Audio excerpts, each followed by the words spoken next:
Hello,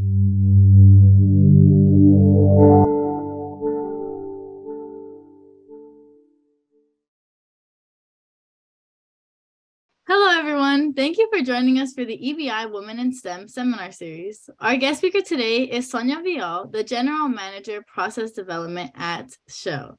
Today, she will be sharing some career and personal advice for us all. Hello, Sonya. Thank you so much for meeting with us. We really genuinely appreciate it. Thanks, Hati. Thank you for inviting me. First, what does the General Manager, Process Development at Shell do, and what does the work entail? Yeah, so the general manager of process development at Shell works in the technology organization. And what we do is we scale up and de-risk anything that looks like a process. My group mainly supports our chemicals, biofuels, and hydrogen businesses. And we look at technology from bench scale, where we're coming up with ideas, doing proof of concept experiments, all the way to larger scale bench units and to pilot units, and then ultimately deployment. And were you always with the same department in Shell, or did you go through many different positions before the one you're currently at? I've been through a number of different positions at Shell. So I've worked for Shell for over 25 years now. My first job was as a process engineer in one of our manufacturing locations outside of New Orleans. And there I did process engineering support for chemicals business and also operations. I was an operations manager. From there, I went to the Netherlands and worked in our lab there doing process safety studies, techno-economic evaluations for R&D projects on biofuels and carbon capture. I came back to Houston in the US to work on carbon management to support all of our businesses, not just the downstream chemicals type of businesses. And then I came to the Technology Center here in Houston in process development, first as a team lead. Then I worked in the New Energies Research Group. And then I started as the general manager in 2020, February of 2020, just before the pandemic hit. Out of curiosity, how many years have you been with Shell? Yeah, so it's 28 in June. Wow, that's honestly so amazing.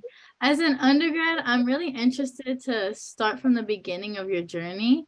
So I want to ask, how did you take your degree in engineering and decide on a career in industry? And what was that process like for you? Yeah, so I started my university career majoring in biomedical engineering. My ambition was to be a doctor, and then I took physics. And physics and I just didn't agree.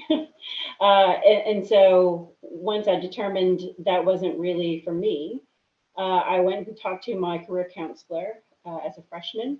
And she said, well, I mean, if you still have ambition to go to medical school, you have to take just 2 biologies. And then in chemical engineering, you can also take the MCAT and go to medical school. So I decided to switch my major to chemical engineering.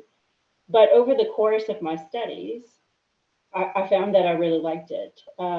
There's a lot of different other types of engineering that you also learn, including computational, mechanical engineering, electrical, and a lot of chemistry, which I really liked because I knew I wanted to be an engineer because of math and science. Those are the subjects I really liked in high school.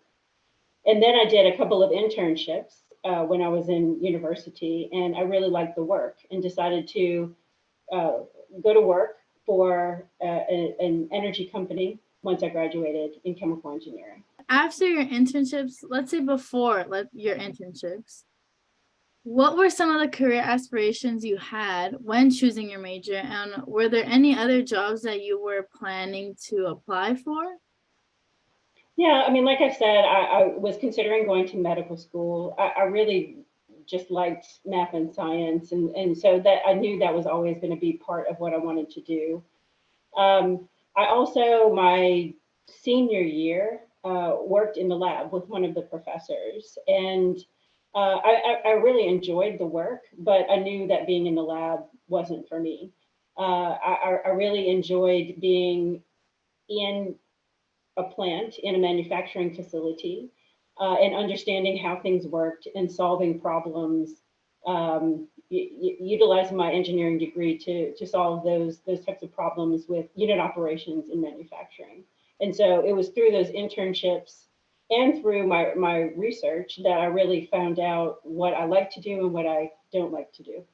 And so that really helped me to decide to go into industry. And what do you see as the pros and cons of industry over academia, other than particularly yourself? You said you didn't really see yourself just in a lab for your whole career. Would you say there's anything else that potentially there's like better or worse with industry over academia?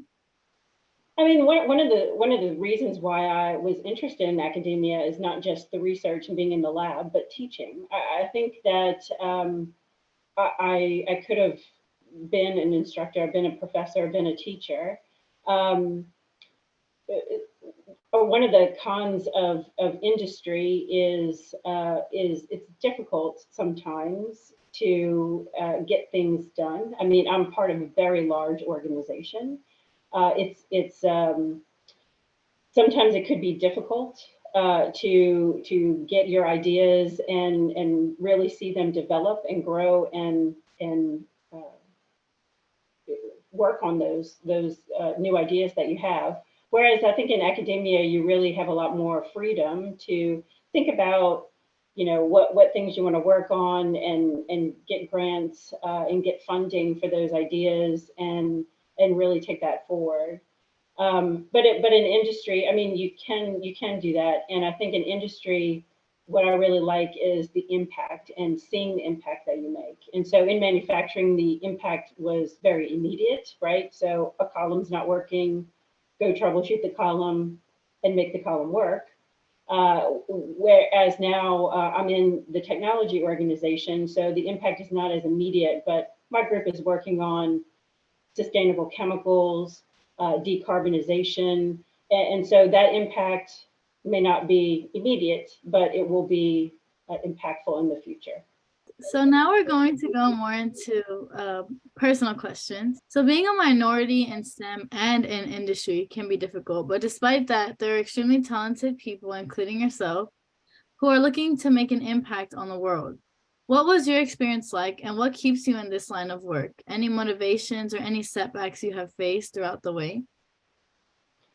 Yeah, I mean, I think what keeps me going, what has kept me going for 28 years almost, is the very strong support network that I feel in my organization in Shell. Starting from the manufacturing facility, had a lot of really great mentors who taught us everything we know about manufacturing, but that's continued not just with peers and with my managers, but I'm heavily involved in our employee networks, including a women's network. And the support I feel from those groups has been tremendous in supporting me. So when I have, when I'm dealing with a specific issue at work, I can go to peer mentors or people who are more senior than me who may have seen the same issue. And they can help guide and coach me through those issues. And that's been extremely helpful. Now that you've gotten so much guidance, as you said, and you have such a great support system, what would be one piece of guidance or insight that you would like to give to future young people, especially young women looking to go into STEM, and why this particular piece of advice?